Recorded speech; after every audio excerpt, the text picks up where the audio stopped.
Good afternoon. Today is Thursday, December 20th, 2018, and I'm Joe Paul. First and foremost, I want to wish you and your families a Merry Christmas, a happy and safe New Year, and try not to work too hard, although now I know you are, putting in lots of hours, and just stay safe and enjoy your families. Let's talk about the penalty pay exclusionary period. That's still going on until the 28th. Starting the 29th, they'll be back to the penalty pay. So you still have another week or so on that. Let's talk about the new conversions, the ones in Seminole. What's going on there is they have 4 unassigned, or they're called unencumbered, but unassigned regulars. They have 5 residual vacancies. They've offered those to those people, and so everyone's going to have a job. There's going to be one person left over without a job. They'll be unassigned. Now, when they convert the 4 new ones starting on Saturday, there's going to be 5 unassigned or unencumbered employees, and we're hoping to get jobs created. Now, they're not going to go into those jobs. If we get new jobs, they're going to be posted installation-wide for everybody to bid on, and then after the dust settles, then they're going to be offering to the unassigned regulars. But they can also bid, now the unassigned regulars, and I heard that there's going to be 2 or 3 expediter jobs. Sometimes they're called TMEs, but expediter level 7 jobs going up for bid shortly. That's going to be in January. In Orlando PDC, we have a bid cycle going on right now from December 15th through the 24th. And we have newly converted 18 of them. We have PSEs, former PSEs as of Saturday. We have 8 out in the customer service, out in the field, and it's customer service, working the windows and things like that. Function 4. We have 10 in function 1 in the plant. So what we have management doing now is they're sending out a manual sheet. Now that can only be done, we agreed for just that 2-day period, from the 22nd to the 24th, that they're actually full-time regulars. Now you're going to see the sheets earlier than that. As soon as you see them, you need to apply for jobs that are on the bid cycle now that you can see on the board. But you need to get them in, and if you're out in the stations or branches, you need to get them to your supervisor too, because when they all get together, they're going to send them to Paul Widows, who in turn, which is the in-plant support postal service guy, he'll send them to the district so they can be added in with the full-time regulars who bid telephonically and online. So kind of keep your eyes out for those. There's plenty of jobs up there, and you may get one, you may not. But after the dust settles, of course, there's not going to be any newly converted PSEs working Tour 2.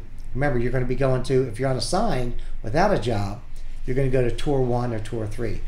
And that only makes sense because we have a lot of full-time regulars. They've been here 20 or 30 years, been dying to get on Tour 2. They need to get on Tour 2 by way of bids. We can't put newly converted people, they don't stay on Tour 2. It just happens that way. So you'll understand that. 90-day probationary period. Man, you got to be tight. You got to be on time. You got to show up. You can't be calling in. We have a very difficult time keeping your job in the 90-day probationary period if you can't come to work. So we just had another removal where someone has been here less than 6 weeks, 5 weeks actually, and they were late 5 times and we're out 40 hours of LWOP and called in. We're not successful. The contract doesn't give us that latitude to be able to protect you in instances like that. So at least for the first 90 days, be tight, be diligent, because this is a great job, a great future, but you have to stay there. At least for the first 90 days, you have to be tight. Better than you would normally be, I guess. MVS, we have a monetary settlement that I talked about a month ago, and we didn't really have it in the system yet. They're getting all that paperwork together, and they're old cases, like 6 or 7, maybe 8 of them, and you're going to wind up seeing the settlements in your check, the people that were affected. And that was from back in the day, but the Postal Service finally inputted that into the system. So within a pay period or 2, you'll see that. St. Cloud, we had a big settlement there, and the people there still haven't gotten the money. We just found it out. So we got right on the horn with the national officers, want to know what's going on with that. They in turn got with the Postal Service, and now the Postal Service has finally inputted that into the grievance or into the payroll adjustment GAT system, basically. But within a pay period or 2, you'll start seeing your money in your check. We were hoping you'd had it before Christmas, but we really can't help that. I mean, it's out of our hands, but we did jump on that now. So if you don't get it within a pay period or 2, let us know like you did before. Let's see what else we have. Stewards. We're always looking for stewards, especially in the plants. Tour 1, Tour 2, and Tour 3, clerk, maintenance, VMF, MVS, we're looking. We've got a handful of people that are already interested. We're going to be putting a class together probably within the next 3 or 4 weeks. We're going to look at, the things and see who's interested and see where we need people, and we'll give you the tools. We'll bring you in, and we'll take care of that for you. Let's see, the contract. Well, the contract, we're going to find out some information on the negotiations and what's going to happen. We'll find that out tomorrow. We could have a contract. We could have a tentative agreement. It could have been turned down, or we go to arbitration. We're not going to speculate until we hear from President Dimenstein. Once I see that information, I'll send out to everybody. One other thing, I want to talk about the Wounded Warrior Leave.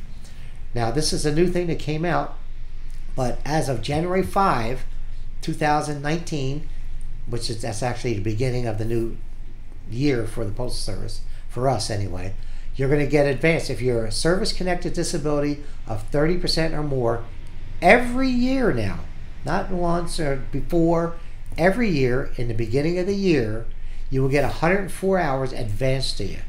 So if you have questions about that, you can always let us know. And a lot of you have already been using it, but now it's going to be advanced to you. Now, if you have some Wounded Warrior Leave left over, it disappears. You can't carry it over.